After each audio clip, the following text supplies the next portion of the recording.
Ginisha kanë hyrë Huthët në luftë, thuhet. Çfarë përfaqësojnë ata, edhe njerë për popullatën, se Huthët përmenden shpesh, po çfarë përfaqësojnë dhe si ndikon në luftë përfshirja e tyre? Huthët, pasi pauzet gjatë ditën e premte u futën në luftë, dërguan raketat e para në Izrael dhe ranë raketat balistike të Huthëve, dhe kjo është një çudi e madhe, se Huthët janë një pjesë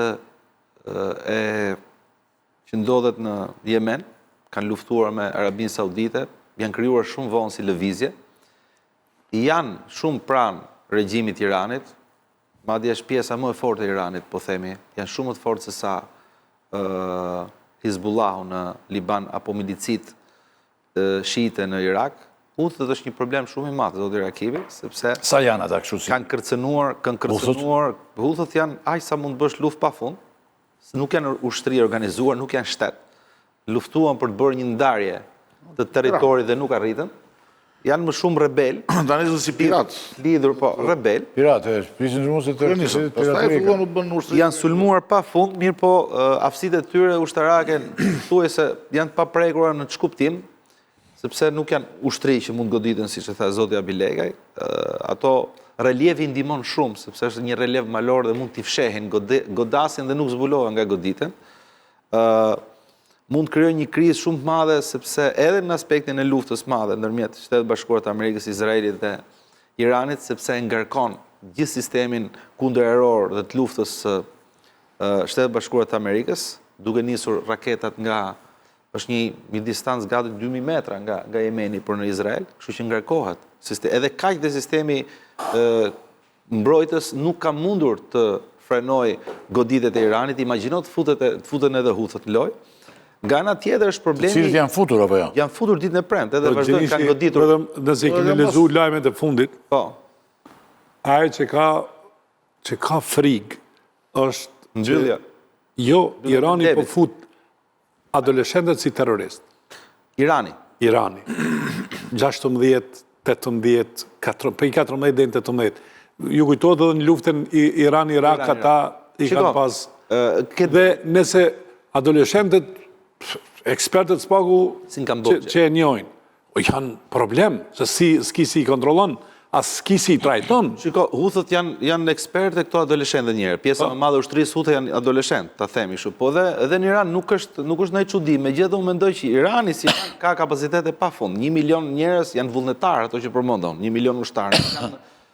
Por është ajo doktrina, kultura që kanë. Shiko, e kemi thënë dhe në misionet tjera. Mënyrën se si u godit Irani dhe mënyrën si goditën Khamenein ishte një llogari e gabuar e Shtetet Bashkuara të Amerikës, sepse e bashkuan Iranin.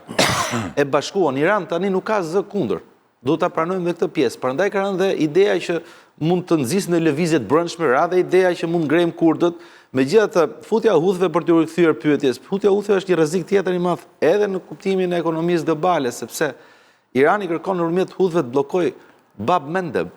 Është korridori tjetër i cili futet në detin e Kuqit dhe del në kanalin Shumë i përdorur ky korridor? Ky është një nga korridori më rëndësishëm, sepse edhe nafta që prodhohet matan, domethënë këtu që jemi në Hormuz kalon nëpërmjet këtij korridori. Huthët mund të rrezikojnë këtë bllokim, mund të bllokojnë këtë? E bllokojnë dhe e kanë bllokuar gjithmonë Huthët këtë pjesë. Di ç'është problemi. Se ne mendojmë bllokimin domethënë që do vendosen në ushtri, bllokimi nuk kupton që momenti që ti cinon sigurinë e lëvizjes, nuk shkojnë më vetë kompanitë e mëdha. Po e di çfarë lëvizje ka aty? Aty janë 21.000 anije transoqeanike që lëvizin në botë, vetëm me mallra. E di ç'do thotë apo? Njëra nga këto ka 3.000 deri 24.000 kontiner. Imagjinoni se çfarë bëhet. Është 15% e tregtisë globale dhe 20% e tregtisë naftës që kalon këtu. Kjo krijon përfundimisht, duke mbyll Hormuzi, duke mbyll edhe Babul Mendeb, kjo është kriza më e madhe, nuk ka pasur ndonjëherë krizë më të madhe nëse do ndodhi bota. Ajo që unë te kjo bashkimi, na po flasim për bashkimin e ish-pushtetit ose regjimit. Për arsye se nëse keni lexuar sfundi mbi 30.000 burgosur që mos me pas fatin e Irakut që të ndahet kështu në feude politike. Ata kanë burgosur 30.000 deri në 40.000 njerëz politik të cilët kanë qenë opozitar, njerëz që kanë reaguar për Irani. Po patjetër. Dhe Do është edhe më shumë. friga është se ata janë potencialisht njerëz të cilët do bëjnë betejën për pushtetin. Edhe pse une Në një rast që rrëzohet, thua. në një rast që do psohet, po rrezikohet regjimi. Ndërkohë që s'ka shanse deri tani. Unë nuk E gjitha kam përshtypjen nis nga ajo 12 qershorit. Pra, si u mbyll ajo luftë shpejt, ngriti presuposet që edhe kjo luftë do mbyllej shpejt. Dhe së fundi kanë qenë disa lajme të agjensive të ndryshme që flasin për një telefonat të zëvendës presidentit me Netanyahu, duke akuzuar atë që kishte mashtruar presidentin Trump, duke i thënë që kjo gjë që ne do bëjmë është shumë e thjeshtë, do mbyllet shumë shpejt. Prandaj amerikanët u nisën me idenë që do sulmojmë, arritin ato qëllimin e vrasjes së 40 përfaqësuesve në Godina dhe thanë lufta do mbyllet shpejt. Çfarë prodhoi kjo? Prodhoi që mbas disa javësh Iranit kuptonte që ajo ngushtica e Hormuzit pas ka qenë shumë e rëndësishme dhe më traun atje dhe ngrem kur kemi qef ne. Se në aty kalonte çdo gjë. Tani o do paguash o do i bindesh Iranit. Dhe prandaj sot kam përshtypjen presidenti Trump ka dalë duke thënë ne do sulmojmë ishullin Kark. Gjë e më rëndësishme. Po, e kam më thënë para 90% e gjithë naftës që prodhohet në Iran do kaloj atje që të shkojnë në ngushticën e Hormuzit. Qofse godet ata e ka gjendësuar ekonomisht Iran. Dhe vëremi ishullit Trump. Ishulli do të vëremin Trump aty. Ishull nuk janë sulmuar bazat e naftës, janë sulmuar baza amerikane, po asnjë nga këto mjetet bazat iraniane, po. Mjetet do të thënë ishulli do marrëmin e Trump. Depozitat nuk janë. Pasi ta pushtoi, azisoi, i jep dhe emrin e vet. Nuk e mban dot, po s'ka nevojë ta mbajë. Momenti që shkatron atë ishull Irani nuk eksporton dot naftë. Tani të dalim te pyetja e fundit më e rëndësishme, por jo e fundit, por më e rëndësishme.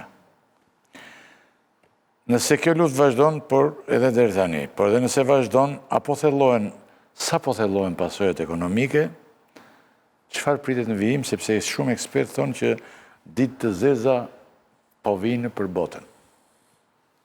Shiko, një fjalim i presidentit para fundjavës, e çoi vetëm një fjalim, pas pak minutash bursa e naftës shkoi $113 për fuqi.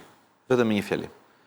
Nuk diskutohet që problemi i energjisë është problem global, por sasia e madhe e energjisë që eksportohet nga diskulli është shumë e rëndësishme, po mos harrojmë edhe diçka tjetër. Pjesa më e goditur është Azia, pastaj vjen Europa. Po pse? Po sepse pjesa e madhe e gazit dhe naftës shkon në Azi. Shkon në Azi, po. Dhe rikthehemi tek përplasja e madhe. Radhët pafund në përpikat e karburantit të tyre, radhë kilometrike. Ndërkohë që dje, megjithëse Hormuzi është i bllokuar, dje kaluan 2 cisterna kineze. Kineze. Cisternat kineze kaluan dje. Ndërkohë që nga fillimi deri tani janë goditur 22 anije civile transporti që ka kaluar në Hormuz nga iranianët. Domethënë kriza është shumë e madhe, nuk ka pasur asnjëherë bota krizë qofse do të arrihet mbyllet Hormuzi dhe Bab Mendeb. Megjithatë, unë do të thoja këtë që është edhe një moment tjetër shqetësues, por t'ja lënë bisedën edhe panelit. Shkurt sepse do ikë. Ka pasur diskutim në pasojat e Shiko sa larg po shkojnë gjërat, zoti Rakipi. Parlamenti iranian riktheu diskutimin për prishjen e traktatit të armëve bërthamore dhe për ndryshimin e fetfasi për dhën Ali Khamenei, lideri që u vran 2003, i cili ndalonte përdorimin e uraniumit për poseduar Irani armë bërthamore. Dhe nëse dhe ka pasur zëra shumë fuqishëm dje dhe sot në diskutimet të parlamentin iranian. Dhe nëse kjo arrihet, ky është një problem shumë i madh. Domethënë nëse Irani heq dorën nga kjo fetfaja, e cila duam apo s'duam ne e ka bllokuar mundësinë që Irani të ketë një armë bërthamore, shteti Iranit është shtet teokratik, nuk del jashtë ideologjisë Khameneive. Nëse kjo do rikthehet, kjo krijon një shqetësim shumë më të madh, po nga ana tjetër është një arsye që mund të japë shkak Shtetet Bashkuara të Amerikës ta vazhdojnë luftën. Nga ana tjetër, ekstremi tjetër ka ndodhur në Keniset. Para se fillonim emisionin, Keniseti mori një parlamenti izraelit, riktheu, se e kisha heq fare dënimin. 24 e ka heq. Po ktheu dënimin me vdekje për të burgosurit palestinesë që janë brenda burgjeve të Izraelit tani. Dhe ka patur një debat shumë madh, një reagim shumë shpejt Kombet Bashkuara, Unionit Evropian, Gjermanisë, Francës, çfarë po ndodh me me këtë lloj apartheidi e kanë quajtur tentativën e Izraelit. Pra, që të qëndrojmë këtë thelbi, Shtetet e Bashkuara të Amerikës duan ta mbyllin luftën. Izraeli, po me marrëveshje, Izraeli do të mbyllet lufta po pa marrëveshje.